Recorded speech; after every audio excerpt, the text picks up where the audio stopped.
Na Segunda Guerra, as tropas do Terceiro Reich lutaram pela Europa Norte da África, Atlântico e Oriente Médio. Eles se tornaram famosos como soldados competentes e profissionais, independentemente das razões de sua luta. Aqui, observamos 4 soldados que lutaram sob a suástica e cujo desempenho em batalha lhes rendeu o respeito reticente e o medo de seus adversários. Estes são 4 dos soldados alemães mais mortíferos da Segunda Guerra Mundial.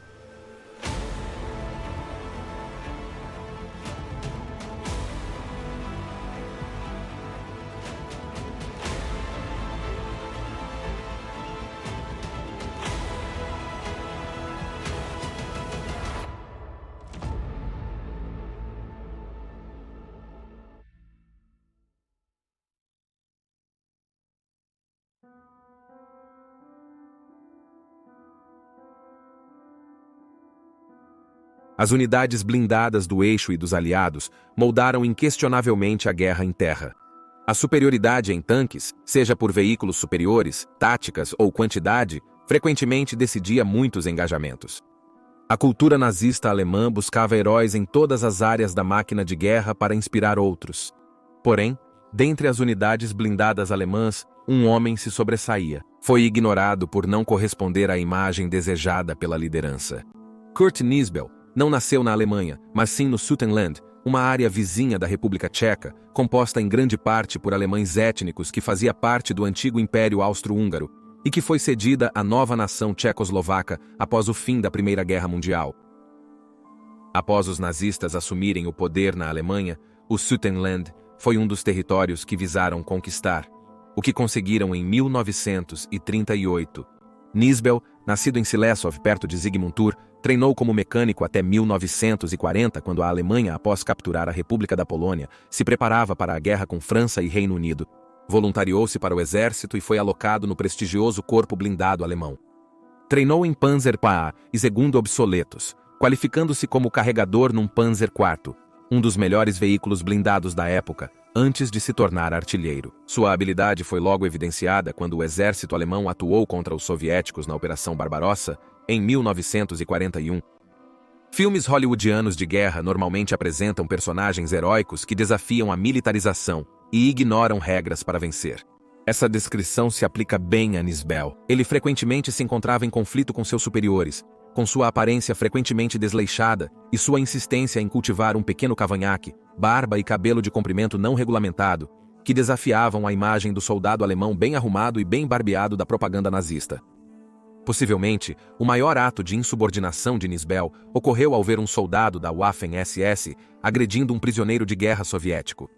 Nisbel interveio e socou o homem da SS no rosto, um ato que arriscou Nisbel ser acusado de traição, punível com a morte. Contudo, sua destreza em batalha o livrou de retribuição, porém, prejudicou sua promoção nas fileiras. Ele nunca viraria oficial e havia resistência em conceder-lhe as medalhas mais prestigiadas da Alemanha. Ele continuou a abater um número incrível de tanques inimigos, sendo várias vezes condecorado por coragem. Em um confronto impressionante, ele destruiu um tanque soviético T-34 a uma distância de 3 quilômetros, uma façanha incrível para a época.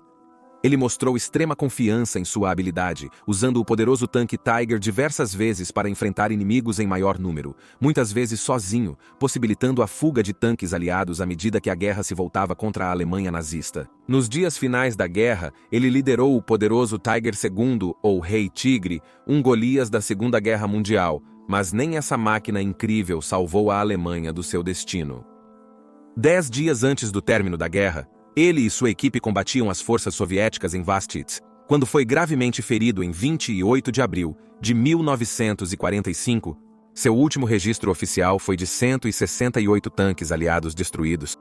Entretanto, aqueles que trabalharam com ele discordam desse número, afirmando que ele creditava suas vitórias a AOS subordinados para elevar o moral, indicando que seu número real possivelmente é bem maior.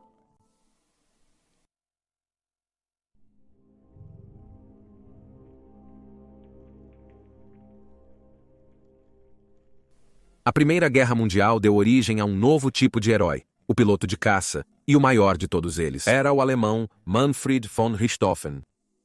Lembrado como o Barão Vermelho, Richthofen obteve impressionantes 80 vitórias aéreas em combate e conquistou um grau de imortalidade nos anais da história.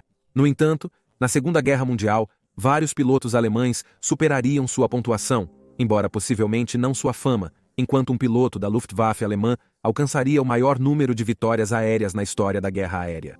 Seu nome? Erich Hartmann. Nascido em 19 de abril de 1922, Hartmann viveu a maior parte de sua juventude na China, pois seu pai buscou emprego lá, devido à crise econômica pós-guerra na Alemanha. Quando a Força Aérea Alemã foi reorganizada, sua mãe, Elisabeth Hartmann, uma das primeiras pilotos de planador na Alemanha, ensinou-o a pilotar planadores. Iniciou a carreira militar em outubro de 1940 com uma das primeiras tarefas, sendo transportar bombardeiros Junkers Ju-87 Stuka para a frente de batalha na União Soviética.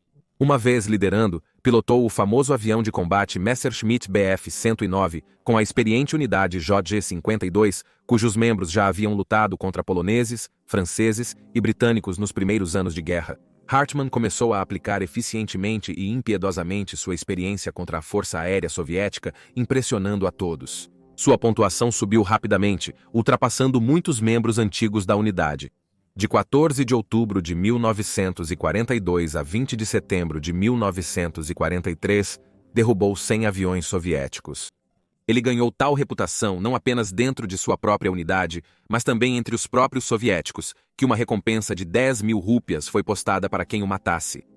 Sua experiência de guerra teve seus momentos de aperto. Hartmann foi forçado a pousar sua aeronave 16 vezes, geralmente devido a danos sofridos, muitas vezes por peças de aeronaves inimigas que havia destruído. Ele foi capturado por soldados soviéticos uma vez, porém fingiu uma lesão. Seus captores o colocaram em uma maca e o transportaram em um caminhão. Ele esperou o momento certo para se apresentar, fugir e retornar às linhas alemãs. As mortes causadas por Hartmann continuaram a aumentar, ultrapassando 200 em 26 de fevereiro de 1944. Isso levou a suspeitas no alto comando alemão de que ele poderia estar exagerando suas reivindicações, mas todas as investigações confirmaram seu sucesso. Ao fim da guerra, Erich Hartmann tinha 352 vitórias aéreas, quase todas contra aviões soviéticos. As exceções foram 2 caças americanos abatidos em momentos distintos. O piloto soviético Ivan Kazedu, com 66 vitórias, foi o aliado de maior pontuação. Após a guerra, foi julgado por crimes de guerra pela União Soviética, acusado de participar de um ataque aéreo alemão a uma fábrica de pão, o qual matou 780 civis soviéticos. Condenado a 20 anos de prisão, foi libertado em 1955 e ingressou na nova Força Aérea da Alemanha Ocidental, pilotando caças americanos. Um desses caças era o Lockheed F-10, Starfighter. Hartmann criticou o avião por sua alta taxa de acidentes, apesar de sua alta velocidade. Isso gerou conflito com seus superiores, levando-o a se aposentar antecipadamente em 1970. Hartmann morreu em 20 de setembro de 1993. Um tribunal russo emitiu 3 anos depois uma absolvição póstuma a ele por supostos crimes de guerra, declarando que sua condenação foi injusta.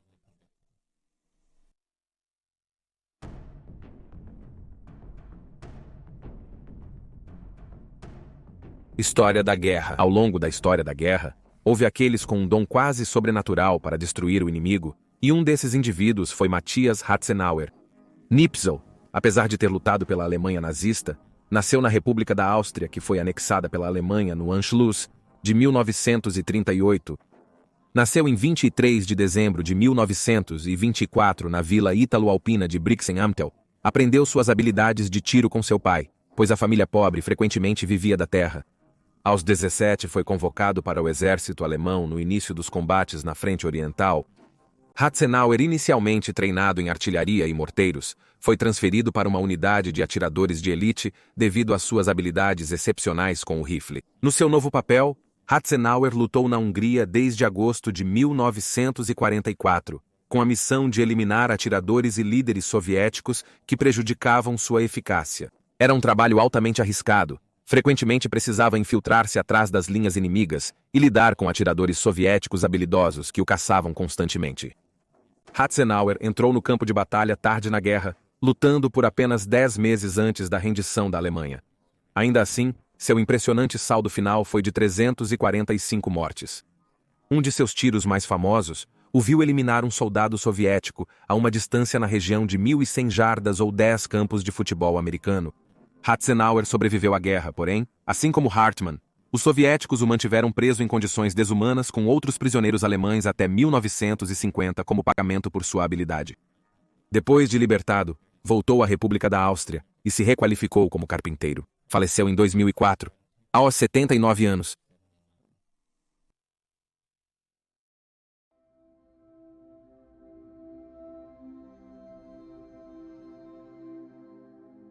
Refletindo sobre a guerra, o primeiro-ministro britânico Winston Churchill afirmou que o que realmente o assustou naqueles dias sombrios foram os submarinos U-boats. Os submarinos alemães, imparáveis nos primeiros meses de guerra, exploraram a despreparação britânica frente a essas armas furtivas e letais. Embora se possa presumir que o sucesso dos comandantes de U-boats seja medido pelo número de navios inimigos afundados, isso não é correto. Os comandantes de U-boats avaliavam seu sucesso em tonelagem afundada, e nesse sentido, apesar de sua guerra curta, Otto Kretschmer, comandante de U-boat, afundou mais tonelagem do que qualquer outro. Kretschmer nasceu na Silésia Prussiana em 1º de maio de 1912 na Alemanha Imperial, antes da região ser entregue à República da Polônia após a Primeira Guerra. Antes de entrar na Marinha Alemã pós-guerra proibida de ter submarinos, estudou inglês e literatura na Universidade de Exeter, Reino Unido, por 8 meses. Em 1936, a Alemanha nazista reiniciou ativamente a construção da frota de U-boats, e Kretschmer foi transferido para essa nova força. Após o treinamento, foi designado para o U-35, um dos primeiros U-boats V2A. Boat. Kretschmer estava no convés durante um cruzeiro de treinamento quando o capitão decidiu submergir o submarino, deixando-o à deriva nas águas geladas do Mar do Norte. O capitão notou sua ausência e o resgatou a bordo antes que sucumbisse à hipotermia. Em 1937, durante a Guerra Civil Espanhola, Kretschmer assumiu temporariamente o comando do U-35, à espera do novo capitão. Ele não chegou, pois morreu em acidente de carro e Kretschmer virou capitão. Sua primeira missão foi patrulhar a Baía de Biscaia na contribuição alemã para a guerra. Entretanto, nenhum navio foi afundado. Kretschmer foi transferido para o U-23 com a eclosão da Segunda Guerra Mundial em setembro de 1939, sendo designado para patrulhar o Mar do Norte e a costa britânica. Em 4 de outubro de 1939, Kretschmer, no U-23, afundou o navio mercante Glenfarg, de 876 toneladas na costa norte da Escócia. Kretschmer permitiu a saída da tripulação antes de afundar o navio com um torpedo G7A. Quase 2 meses depois, afundou o navio dinamarquês Skosje, de 2.400 toneladas, e 1 mês após isso, o norueguês Fredville, de 1.150 toneladas. No início de 18 de fevereiro de 1940, ele torpedeou o destroyer britânico HMS Daring, aumentando seu total de tonelagem para 16.343. No dia 18 de abril de 1940, ele tomou controle do recém-comissionado submarino tipo 7B-U-99. Entretanto, enquanto preparava seu novo comando para o combate, o submarino foi confundido com um britânico e atacado 4 vezes em uma semana por aeronaves alemãs. Kretschmer e o U-99 afundaram seu primeiro navio, o mercante canadense Magog, de 2.000 toneladas, em 5 de julho de 1940 ao sul da Irlanda. A contagem de tonelagem afundada por Kretschmer aumentou significativamente após ele afundar 3 cruzadores mercantes britânicos, armados em 1 mês no final de 1940. Primeiro foi o HMS Laurentic, de 18.724 toneladas em 3 de novembro, seguido pelo HMS Patroclus, de 11.314 toneladas no dia seguinte, antes de ele adicionar o HMS Forfar, de 16.402 toneladas em 2 de dezembro. Em 1941, mais navios foram adicionados à sua lista de sucessos. Seu maior êxito foi afundar o THJ Viking, de 20.638 toneladas a sudeste da Islândia, em 7 de março de 1941. Então, mais de uma semana depois, em 16 de março de 1940, Kretschmer avistou o comboio AX-112 e começou uma série de ataques devastadores. Ele afundou 6 navios do comboio, somando 43.819 toneladas em um dia. No entanto, após ataques repetidos de cargas de profundidade pelos escoltas do comboio, o U-99 foi danificado até afundar abaixo de sua profundidade de esmagamento. Surpreendentemente, o submarino de Kretschmer manteve-se intacto tempo suficiente para reparos e retorno à superfície. Com a aproximação dos navios de guerra britânicos, Kretschmer ordenou que sua tripulação abandonasse o U-90 e 9 e o Scuttler. Kretschmer e quase toda a sua tripulação foram resgatados e aprisionados por britânicos. Kretschmer foi separado de seus homens em Liverpool, onde foram obrigados a marchar pela cidade. Foram alvo de tijolos e objetos lançados pelos irritados habitantes de Liverpool, que sofreram severos bombardeios alemães nas semanas anteriores.